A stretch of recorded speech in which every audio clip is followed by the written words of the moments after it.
We would be honored if you would join us. Hey everyone, welcome to another amazing episode of Dungeon Crawlers, where we're going to do something a little different.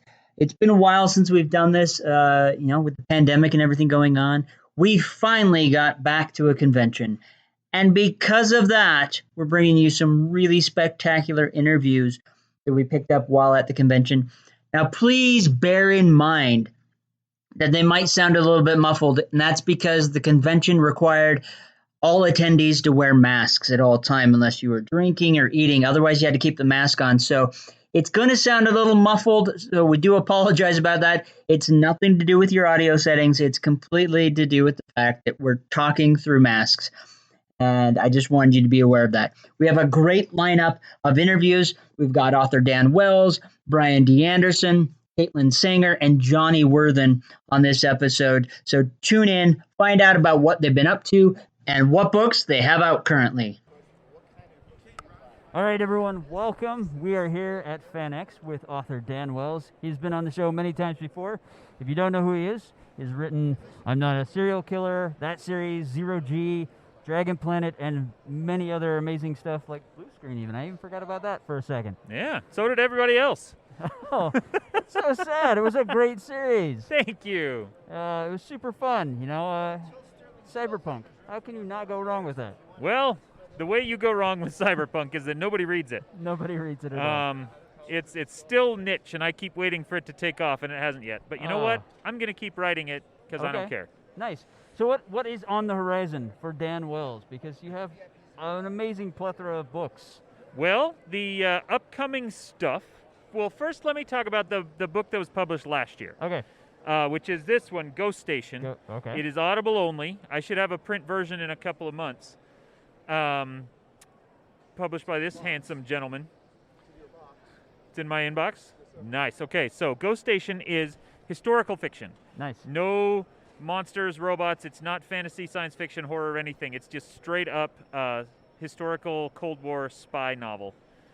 Because I thought that sounded awesome. That sounds amazing. And so everyone go read that, and it's awesome. So what's coming up soon, I am working on this huge multimedia collaboration project with Brandon Sanderson called Dark One. And you may have seen last year they put out a graphic novel. Uh-huh. And there's a lot of talk of TV series and other things. Nothing's confirmed yet. But what is confirmed is that I'm writing the novelization. Okay. And I have already written the prequel, which we're doing rather than just do a straight normal novella prequel. We're doing it as a 6-episode mockumentary podcast. Nice. So one of the main plot threads of the Dark One novel and the graphic novel is there's an evil sorcerer from a fantasy world that has come into our world, and he's been arrested, and he's on trial as a serial killer. Mm-hmm. And they don't realize he's actually magic. And so the prequel is the kind of in the style of the podcast Serial, all these true crime podcasts that everyone loves. We're doing one of those that tells the story of how he was caught originally. Okay. And that's already finished. Brandon is doing his pass on it right now. And I don't know when that'll be out. I hope it'll be out pretty soon. Their plan was to bring it out this year, but we'll have to see. So how is this going down? Because there's kind of been this brotherly rivalry between you and Brandon, and now you're collaborating on something together. Yeah, well, we actually started a collaboration a year or two ago when I did a huge revision on his novel, The Apocalypse Guard. Yeah. And that still isn't out yet. I mean, we're hoping 2023 for Apocalypse Guard. We'll see what happens with that one. Basically, the Skyward series kind of delayed that one significantly. Yeah. Nice. But, he and I have been friends forever. Yes. And we've always wanted to co-write. And so now we are. Awesome. Hooray. Yeah, and you're doing a podcast together now. Yes, Intentionally Blank. Okay. It's an hour-long podcast that's just Brandon and I trying to make each other laugh. Which is awesome. Yeah. So how well is that going? Who's winning? Are you winning? Who's winning? Is he winning? Yeah, because who's making the other person laugh more? Well, I got the biggest laugh of all time out of him that I've ever gotten. Wow. In an upcoming episode, and I don't want to give it away. That's okay. There's enough there. But it is gentle teasing. Gentle teasing. So, yeah, I mean, overall, I think we have to say he's winning, right? Because he's winning. like a multi-gillionaire.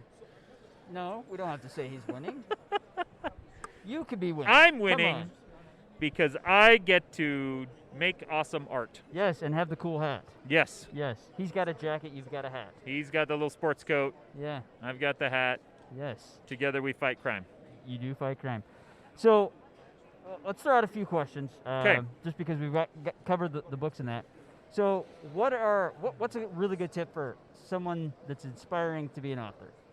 Okay, I actually have a number of tips, and the first one that I give to everybody is, number one, go listen to Writing Excuses. All right, there's That one. is the podcast that I do that is with Brandon, with Howard Taylor, and with Mary Robinette Kowal, and a bunch of other co-hosts that we bring in. Yes. It is specifically intended for aspiring authors. We've been doing it for 13 years, and frankly, there is nothing I can say here that I haven't already said more there. intelligently on that show, so Sounds go good. listen to that show.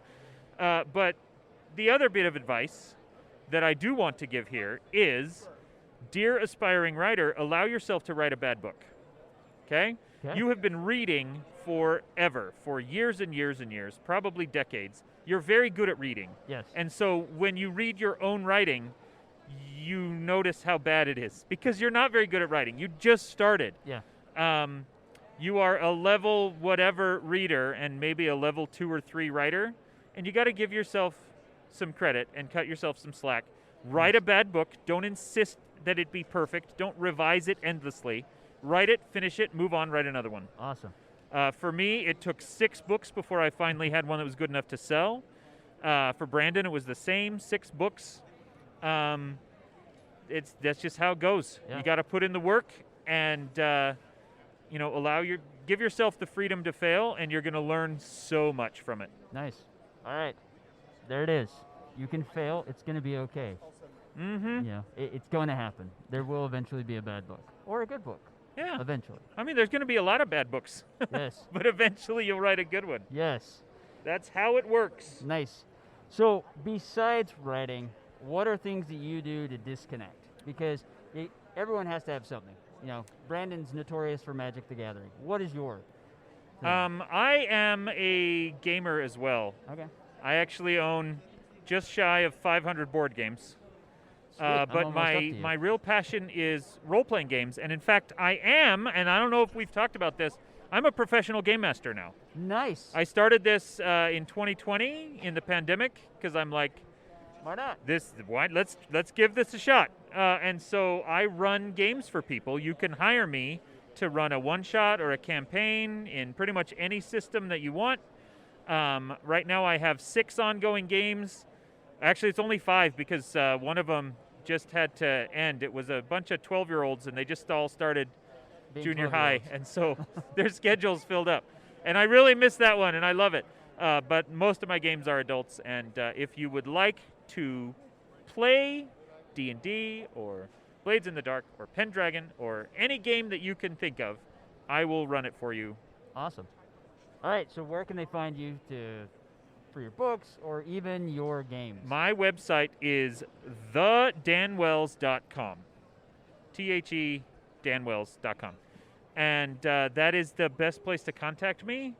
If you want to hire me for games, if you want to learn about my books, everything's on that website. And if you do Google search him and you find some amazingly stunning model, you're on the wrong page. Yeah, that's that's the other Dan Wells. We don't talk about him. Yes. All right. Well, thanks again for your time. It's Hey, always thank a you. pleasure. Folks, go pick up his books. They're great. Even the Blue Screen series. It's amazing. Especially the I know Blue it's the Screen Mirador series. novel series, right? Yeah. Yeah, Even though, yeah, it's always, I just remember Blue Screen. But yeah. it's still a great series, even though apparently people aren't buying it, but it's worth it. And then, of course, I'm not a serial killer, so. Yeah, which we're sold out of. Oh, even better.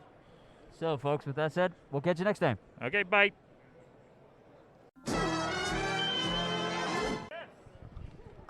All right, everyone, welcome. We're here at FanX with author Brian D. Anderson. This guy has written probably more books than I have seen in a while, and you're an indie author, but have also gone traditional recently. That's correct. I was one of the OG indies back in the 2010, 2012 explosion. Started out with the Godling Chronicles that did real well for me. Then moved on to Dragon Vein, that got some great recognition. And but over the years, I've gotten the pace that I had to keep up to be relevant as an indie. It started getting a lot for me, so I discussed it with my agent, and we decided to move over into traditional. So we shopped a book around, got picked up by Tor for a 3-book deal with them. Nice. I just finished up the 3rd book. The series is called The Sorcerer's Song. Nice. First book, The Bard's Blade, A Chorus of Fire. And the Sword's Elegy's coming out next year. I'm not sure exactly when, but it's written and finished. So clearly you love fantasy. You love dragons, which I love. I'm a huge dragon fan. I write dragons myself. What is it about dragons and fantasy that really attract you? I just think it's the mystery of them and everything that you can do with a dragon, everything a dragon can be. Yeah. It can be just a mindless beast that's representative of destruction and chaos, or it can be a noble animal. It can be any part of our better selves or our worst selves that we want it to be. And they look cool as shit. Oh, yeah. No, there's nothing. No doubt about that. Dragons just look amazing. Whether they're Eastern dragons or European-type dragons, they're just amazing. Awesome. I love them. Awesome-tiferous. Yes. So tell us a little bit about your Dragon Vein series you have. Okay, here. Dragon Vein series. Book 1 was actually in 2015 a top 5 finalist for Fantasy Book of the Year on Audible. Nice. So I was really, really pleased with that. Jim Butcher won that year, but I'm confident I was in 2nd place. I mean, if you're going to lose to anyone, Jim Butcher's the person to lose to. The truth of that is the Terry Pratchett, N.K. Jemisin, and Larry Correa were the other writers. Dude. I was like, I won. In my mind, Yeah, I won. that's a total win. Just to being be in the that, company of those writers and to be considered, among them. I was over the moon with that. And, no, I totally understand. This is actually a sci-fantasy series, though. Okay. It starts out in World War II during the Battle of Carentan, the German counterattack. The main character, Ethan Martin, during the course of the battle, ends up portaled back to his birth world of Lumnia, and where the Emperor Shinzan is consuming the energy of the world that creates magic and, by extension, life. And so that's the fantasy elements with the magic and the dragons. You have all that, but you also have, of course, portal magic. There's some time travel. The dwarves aren't what you think they are. Neither is the Emperor. Nice. So it's a lot of fun. And every time I mention in an interview sci-fantasy, I have to mention Anne McCaffrey, because if it wasn't for her, I probably wouldn't have written this. Yeah. Nice. I like the fact that you gave a different twist to dwarves. Some of my favorite books are where dwarves are kind of twisted and used a different way. Yeah. R.A. Salvatore's They're actually Corona vegetarians series. in this one. Nice. Like, he has bloody cap dwarves where, after they kill, they soak their hats in their blood and soak it up. So I like the different twist than the standard Tolkien-type dwarves. Well, they, in Dragon Vein, they do live in the mountains, but later on you find out why. And it's not because they, at the stage that you meet the dwarves, they like living in the mountains, but they have dreams of actually being back on the surface where because they were basically driven underground by the Emperor. So, and they, like I said, they're vegetarians. Nice. Whereas the elves, there's elves in this one, but they are not. They are the meat eaters. Interesting. So I sort of flipped that on its head. That's awesome. Humans in this have a history in Lumnia that is completely unexpected and counter to what anybody might think as they're reading along until the reveal happens. The Emperor, when you sort of get his backstory a little bit in the later books, I sort of kind of give an explanation of why he's so evil. He's just not like way people pictured Sauron as just evil for evil's sake, even though once you read the mythology that Tolkien put out, you realize that's not the case. Yeah. But the initial impression that a lot of people get. Yeah. I give that same initial impression about the Emperor, but when you learn the backstory, it sort of makes sense why he's like that. Yeah. And the ending, I tried to make surprising. I wanted it to be both satisfying and shocking at the same time. Nice. So awesome. All right, so the tour series. So we've got 2 books out now. Mm-hmm. What's the general story Well, there? the Sorcerer's Song, book 1 of the Bard's Blade, opens up in a sort of Shire-esque ideal little world where nothing all that bad happens. Mm-hmm. You know, they revile magic, but they live real simple lives. Yeah. And it's protected by a barrier that if you cross it, you can never find home again. Oh. So somebody does make it through, and it kills them through the effort. But before they die, they leave a prophetic warning that there's a ancient evil returning in a disaster. Yeah. You know, a warning of impending doom. This goes entirely misinterpreted and misunderstood by one of the main characters, Lem, who's a musician, and he ends up leaving his home and crossing the barrier, thinking he's going to protect his friends, family, and all that. So. Mariah, whose family makes wine, his fiance and his uncle Shimmy, when they figure out that he's gone, chase after him. So now the outside world, Lemuria, is this brutal, savage, unforgiving world with magic and religious zealotry. People will kill you for being a heretic, assassins and con men, and they're completely, with their life experience, unprepared for this. Yeah. And they're on different paths and having different experiences within this unforgiving world. Okay. So, and it's a character-driven adventure where, like, what do they have to give up just to survive? What aren't they willing to compromise? You know. Yeah.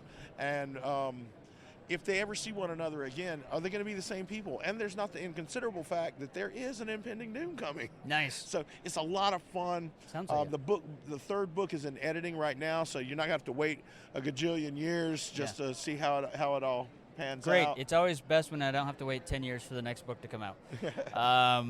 Now, let's kind of circle back since you've been an indie author for so long. Uh-huh.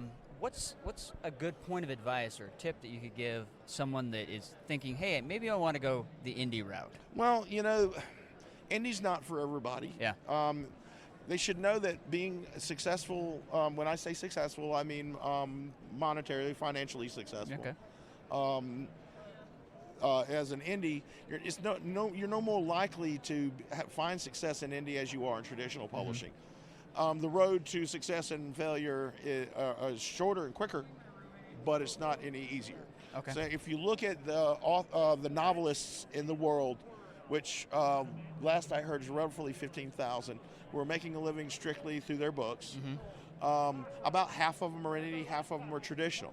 Okay. So if you're getting into indie, make sure you're the type of writer where indie fits you, because it's also, you have to be the business person. You have to wear all the hats that a traditional publisher would normally wear. And not everybody's cut out for that. Yeah. And if you're not, all you're going to do is you're going to find a long and frustrating and disappointing road if you choose indie. Traditional may be better suited. Now, when I say traditional, though, I'm not talking about, you don't have to go with we used to be 6, now I think we're down to 4 big publishers. You don't have to go with where I'm at with Tor or Saga or Orbit. There's a lot of smaller and mid-sized publishers that may be more suited to an individual writer.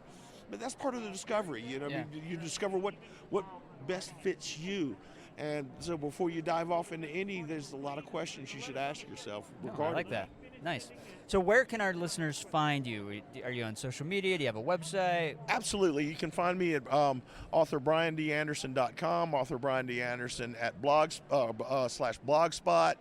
I'm on Facebook, or you could just Google Brian D. Anderson and you will find me all over the place. Nice. All right. Well, folks, these are I'm hooked. These sound like awesome series. You know, I love the fantasy sci-fi twist there. I like the fact that, you know, once they leave home, they can't go back. Yeah. And are they going to be the same people at the end of this journey, which should be the point of any story. Yes, By the time you get to the end, no one's the same as when they started. Precisely. I mean, even Luke Skywalker was a completely different person by the end of Gotta Return of love the some Jedi. Luke Skywalker. Yes. So last episode of Mandalorian, rock on. Oh, yes. I love that scene. So amazing. So, folks, check out Brian's books. The covers look stunning. Just the premise that you've discussed is amazing. So go pick up a copy, and we're going to catch you next time, guys. Thank you so much.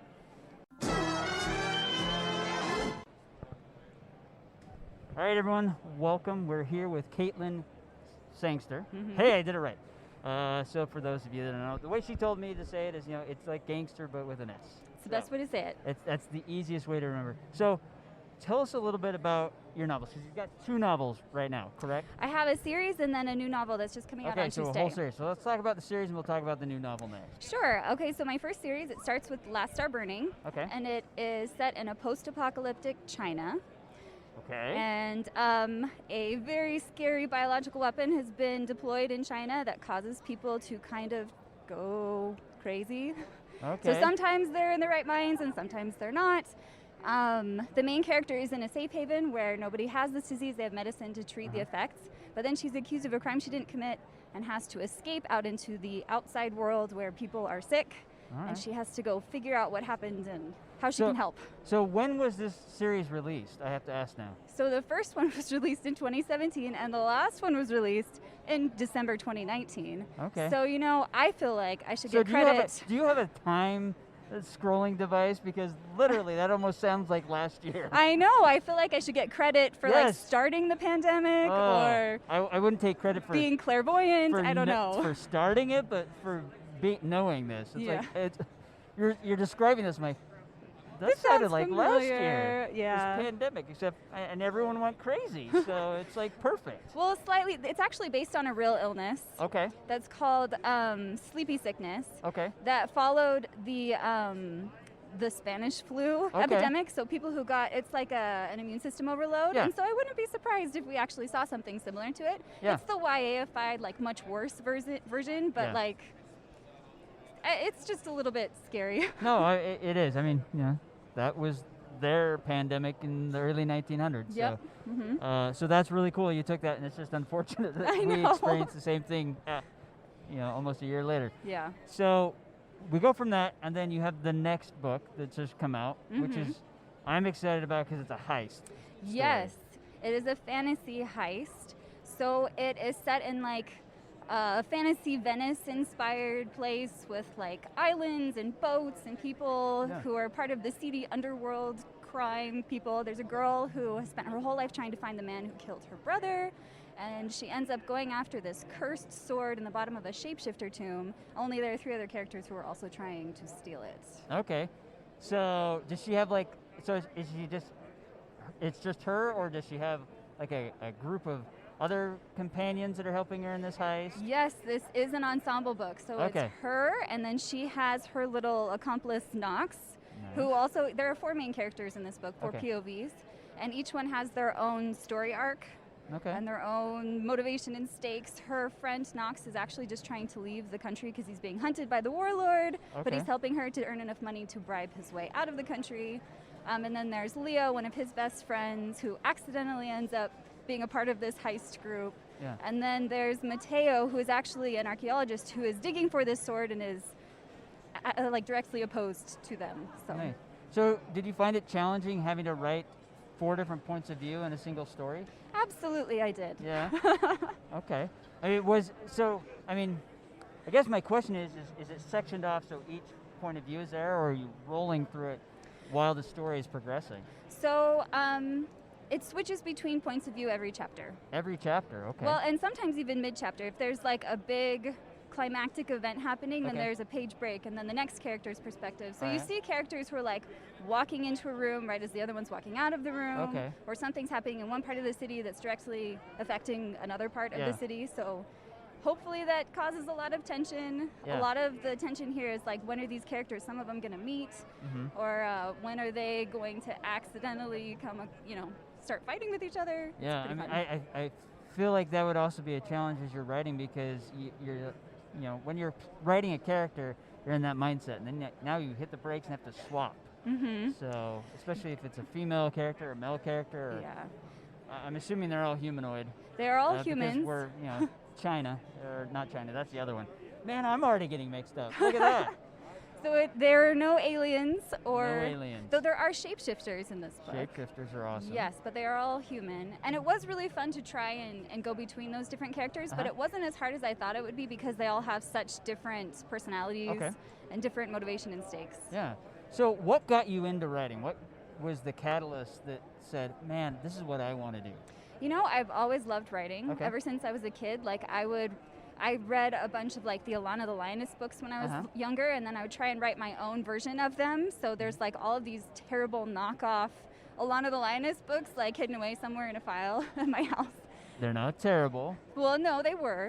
They're not terrible. They're just not ready for human consumption. Well, they would be just like a direct knockoff too. Oh, a complete direct knockoff. You know, All right. when you're like 12, Okay, fair you're enough. like, I love this story so much, I just want to rewrite it almost word for word. But as I got older, like I never really considered it a career, like something I could do, because I'd never written anything that seemed good enough to be in a book. Yeah. But then my sister actually got a book deal, and I was like, oh, people do this. Like, this is something actual humans can accomplish. yeah. And so I started taking it seriously and ended up publishing my first book. So, Nice. Yeah. So who are you published through? Simon & Schuster. Well, that's awesome. Thanks. Congrats to you. So what is something that you would, you've already written this. What is a future project? Something that, hey, if I could write this, it would be amazing. So I would really love to write a like Stranger Things but plus ghost book set in my hometown, because it's an old mining town with these big old gold tunnels underneath that have filled with water. And I've always thought that sounded like the creepiest thing ever. So I want there to be ghosts and like weird creatures set in this old gold rush town. That sounds like the perfect setting for Stranger Things. I know. Yeah. Who knows? Maybe you have creepy, crawly Cthulhu type creatures down there. That would be And awesome. that would be even better. I don't know if Cthulhu would fit down. He'd have to be very long. Well, maybe not him, but like those Cthulhu-esque creatures. Yeah. Yeah. That would be amazing. So that sounds amazing, honestly. Well, I hope I get to write it. Yes, one day. One day. That is the goal. So another question I like to ask is, what is a writing tip? What's a bit of advice that you would that you could give someone that wants to start writing? Sure, I would say read a lot of books, especially the kinds that you would like to write. Like learn from people who are really good at it. And then I would say listen to as many like podcasts or YouTube things that give advice, but not just in general. You should do it while trying to edit your own work, so that you're not overwhelmed by like all the stuff you should know how to do but don't know how to. But like if you take it in little bite-sized pieces where you're like, I could apply this principle to something I'm actively writing, then it'll like end up in your toolbox rather than just like something on a list of things you wish you could do better. Very nice. All right, where can the listeners find you? I am, like right now? Well, obviously we're here at FanX, but this is going to come out in afterwards. the future, okay. But like if they want to go to your social media or website, something like that. I am on Instagram at Kate Sangster, CaitSangster. It's also spelled like gangster with an S. So Nice. And then my website is CaitlinSangster.com. Nice. Okay, folks, go pick up a copy, because that's what I'm doing right now. As soon as I stop this recording, I'm picking up a copy of the Heist book because it's amazing. It sounds fantastic. So go support Caitlin in her writing so she can write this really cool ghost town mining story, because I want to hear that too. So with that said, we're out of here. All right, thank you. All right, everyone, we are here at FanX with the amazing tie-dye, spectacular god of awesomeness, Johnny Worthen.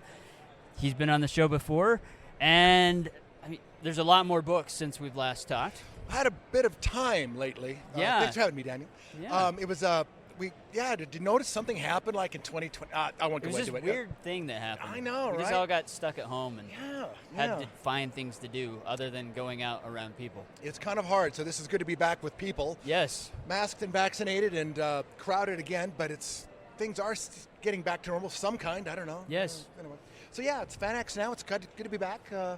I've got new books. My Tony Flanner series has grown by 2 since I was here last. Nice. It started with The Finger Trap, which won, as you remember, the book of the year. Which was an amazing book. Diamond Quill. Then what's it called? Thicker Than Water came out, and that takes place in Moab, and that's a wonderful love story Nice. of murder and sarcasm. And then this year, and then last year came out In the Wake of Captain Lord, which is a great mystery that takes place aboard an Alaska cruise ship. Okay.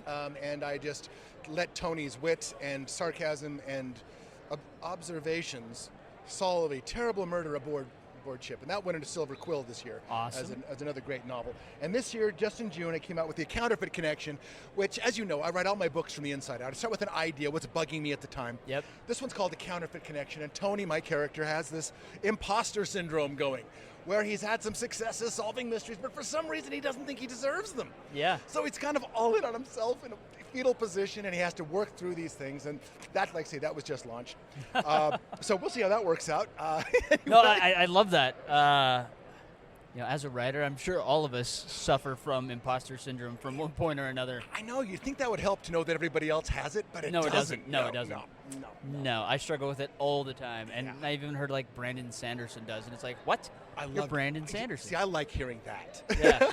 So I hear that, I'm like, okay, maybe I'm normal.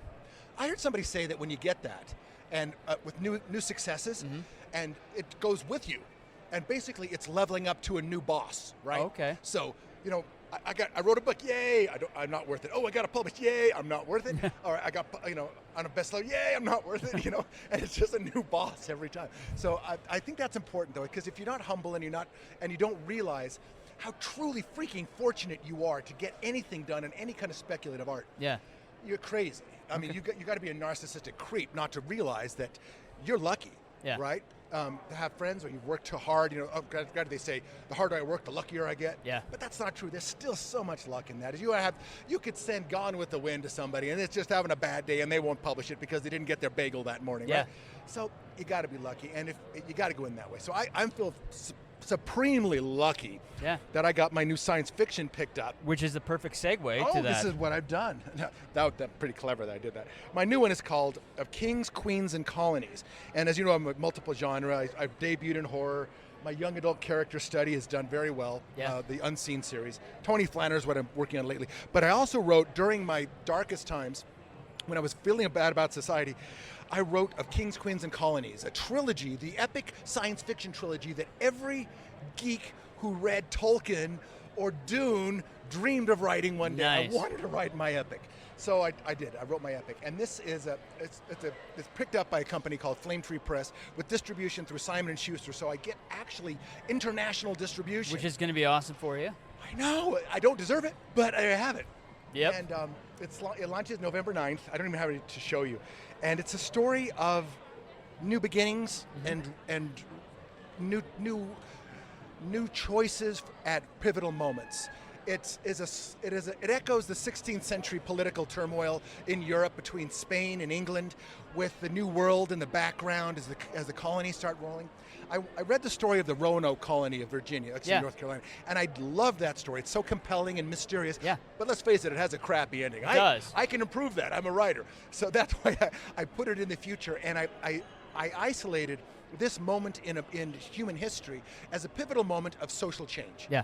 And so that is where we're coming through. So the motto that it says, humanity gets another chance, but will anything be different? And the tagline is, how big is your family? Yeah. So it's a compelling story that takes place about a couple thousand years from now, where old Earth, we're now, it's deserted, it's ruined. But we get a way to find this, planet called Coronam, and it was named before this terrible event happened. Yes. And it's got all these planets in the Goldilocks zone. Goldilocks zone. Yeah. So hey, they're habitable. So they go there, but while they're approaching it, this mean sun, Coronam, burns, EMPs them. So they all crash and have to basically start from the medieval times again. So now we pick up the story where they've just managed to get space travel again, and the planets have all kind of evolved a little differently. Okay. And they're finally going to the last planet, Tirgwenin, or Jareth's world, and something's different. Something's not right there. I know, and it's so cool. It's got love affairs, and I got taken to task because I have some awesome editors, and since it's an international release, I played kind of loosey-goosey with the kings and queens titles and things, right? Because it's my world. I'm a writer. I can do what I want. I can call them Seraphim. I can call them cheese, and you must live with it. It's my story. But anyway, so they came back to me and said, you're kind of messing up on some of the kings and queens and lords and ladies titles. I said, who's going to know? And she said, everybody will know in England. Yeah. Fix it. So I dodged one. And it changed names, but I was so lucky. Again, that they gave me an editor in London who caught it, because no American editor would have noticed the difference between Lord and Lady or Highness or Earl. Or Viceroy or whatever, yeah. Well, case in point, see, I have a major character called Sir Nolan Brett. Okay. Sir Brett does this, Sir Brett does that. Major character.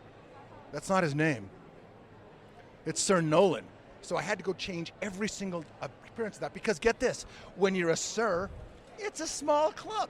It's a first name basis. You got the secret handshake. So you can't call them Sir Brett except in very rare occurrences.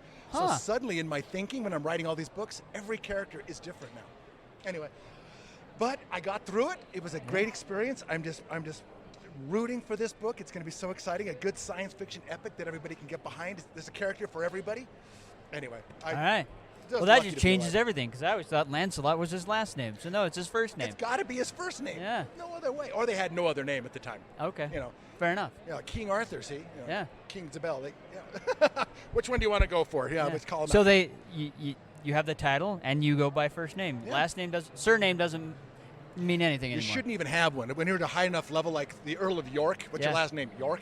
So anyway, I didn't know this, but it wasn't something I cared about, because my conceit was in the future they would try to remake the feudal society because they liked it, because they're all plutocrats anyway. So it's got a political bent to it. And so they went with that. But, of course, they didn't get it right, because who remembers, right? Yes. Apparently everyone in England. Everyone in England. I dodged one there. But, hey, anyone that's listening in England, we still love you. Oh, gosh. You're amazing. You guys improved my book 100-fold. I won't lie. Yeah. The book is better. I mean, the book is absolutely better. Again, I'm so fortunate. Yes. My editor her name was Imogene. I won't say her last name, but she was helpful. And I have Dondara at Flame Tree, and nice. How did I get so lucky, you know? And this could crash and burn, and this could ruin my career. Say, oh, you're the idiot that wrote that bomb, you know? Like Moby Dick, right? Moby Dick was a complete bomb. Did you know that? Yeah, but later on it's gotten more notoriety. Ruined his career at the time. But at the same time, you know, it was about a giant white whale, and people probably thought, what the heck? This is dumb. It's like Firefly. You only got one season, right? Yeah. And now it's like this huge thing. Absolutely. So maybe that's what's going to happen. Maybe if it does do that, you know, 100 years from now, you're going to be like seen as like Tolkien. I would love that. I would be dead, so I won't know. Yeah. But ultimately, you know, isn't that kind of funny though? FanX is a good place because you can see art at all different levels, right? And a lot of people who don't read will often say this, and actually people who read as well will say this. When is it going to be made into a movie? Because this has become the new apex of your writing career, is that you've been optioned for a movie. I mean, I've had a couple of books optioned, but nothing's come of it yet.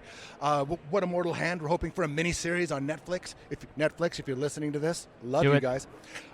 But on the other hand, it's the whole situation is that's the new thing, because you get to reach the most people. However, I still have a soft spot, an absolute adoration of people who read, because there's a telepathy there, you know, where you're actually forming the worlds, and nobody has to tell you that this planet looks like this. You can be there. So, you know, all those who read, and there's so many authors and great authors at this event. It's just, again, I'm so lucky to be among them. You are. You mentioned Brandon Sanderson. I really don't want to like him, but he's so nice. I know. I just want to have this resentment, but he's so nice, and Brandon was so nice. You know, so and that's what this creative group is. Yes. You know. So anyway, I got good people all around, and nice. And people are coming out and supporting us. Yes, they support local artists, authors.